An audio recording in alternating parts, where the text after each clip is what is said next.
বলতেছে হুজুর গো এতে সমাপ্ত না বলে হুজুর গো আমি কয়েকদিন আগে আমার একটি নিকৃষ্ট কাজ করেছি গো হুজুর, জানি না এমন কাজ আমার দ্বারাই আমার মতো মানুষের দ্বারাই হয় কিনা আমি জানি না। বলে কি এমন ঘরে গুনাহ করেছ?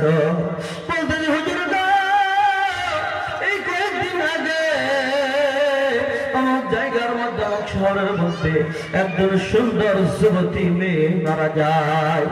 একজন সুন্দর যুবতী মেয়ে যখন মারা যায় আমি খবর পাওয়ার সঙ্গে সঙ্গে সে রাত্রে যখন গভীর হইয়া যায়, রাত্রে যখন গভীর হয়ে যায় আর আমি নাফরমান গুনাহগার সেই কবরটা খনন করি। ও হুজুর গো আমি কবরটা খনন করিয়া সে আল্লাহর বান্দির কবরের মধ্যে ঢুইকা যায়। ঢুইকা যাবার পর সে আল্লাহর বান্দির গায়ে থেকে যখন আমি কাফনটা সরাই ওই সময়ের মধ্যে শয়তানে আমাকে ধোঁকা দেয়। ওই সময়ের মধ্যে শয়তানে আমাকে ধোঁকা দেয়। শয়তানে আমাকে ধোঁকা দেয় বলে বান্দারে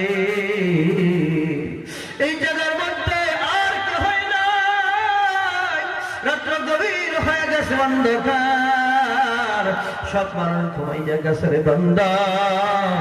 এমন সুন্দর মেয়ে কোনদিন দেখো নাই, এমন সুন্দর জীবিত মেয়ে কখনো দেখো নাই। ওরে বান্দা তোমার জীবনের স্বাদ তুমি মিটাইয়া নাও, সবাই বলে নাউজুবিল্লাহ। আমার বন্ধুগণ আমার ভাইরা সেই বান্দা হুজুরকে বলতে হুজুর গো শয়তানের ধোঁকা পড়িয়া আমি সেই কবরের মধ্যে আমি সেই মেয়ের সঙ্গে আমি জেনায় লিপ্ত হয়ে যাবার বলে নাউজুবিল্লাহ। এবার যখন আমার কষ্ট সারিয়া আমি যখন কবর থেকে উঠে আসি গো হুজুর পিছনের দিকে তাকাইয়া দেখি মনে হয় সে আল্লাহর বান্দি মরা মানুষ দাঁড়াইয়া গেছে।